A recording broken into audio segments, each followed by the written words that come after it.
Le président du Zimbabwe, Emmerson Mnangagwa, a insisté sur la nécessité pour les ministres de son cabinet de renforcer leur engagement envers la transformation des moyens de subsistance des populations afin de réaliser la vision 2030 du gouvernement. Il a souligné que l'État doit garantir des services de qualité et améliorer les conditions de vie des citoyens. Dans sa vision de développement 2030, le Zimbabwe ambitionne de passer d'un pays à revenu intermédiaire de la tranche inférieure à un pays à revenu intermédiaire de la tranche supérieure.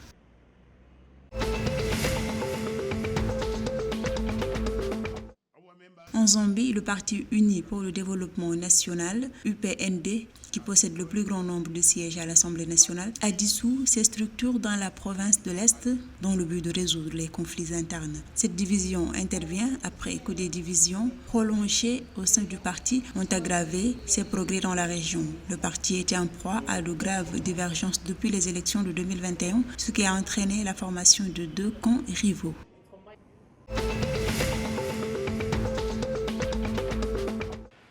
Le Fonds de formation et d'éducation dans le secteur pétrolier, Petrofond, du gouvernement namibien a signé lundi 10 février 2025 un protocole d'accord avec SBM Offshore Africa, une société néerlandaise spécialisée dans le domaine des hydrocarbures. Ce partenariat vise à renforcer l'expertise, renforcer les capacités locales dans le secteur pétrolier et gazier par le biais d'initiatives stratégiques, notamment des bourses, des stages et des programmes de formation.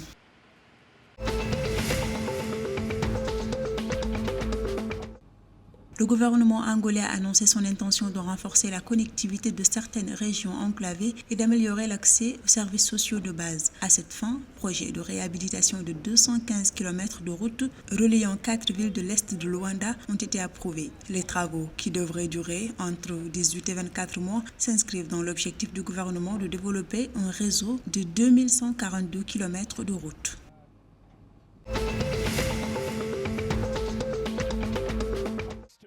Les Springboks, l'équipe sud-africaine de rugby à 15, termineront leur campagne du Rugby Championship 2025 par une rencontre contre l'Argentine au stade Allianz de Twickenham à Londres le samedi 4 octobre 2025. Ce sera la première fois que ces deux équipes s'affronteront dans cette compétition sur un terrain neutre. Après avoir affronté la Nouvelle-Zélande, le pays des Galles, l'Argentine deviendra le troisième adversaire non européen que les champions du monde rencontreront dans ce stade emblématique au cours des 3 dernières saisons. Ce match marquera également la fin de leur campagne 2025.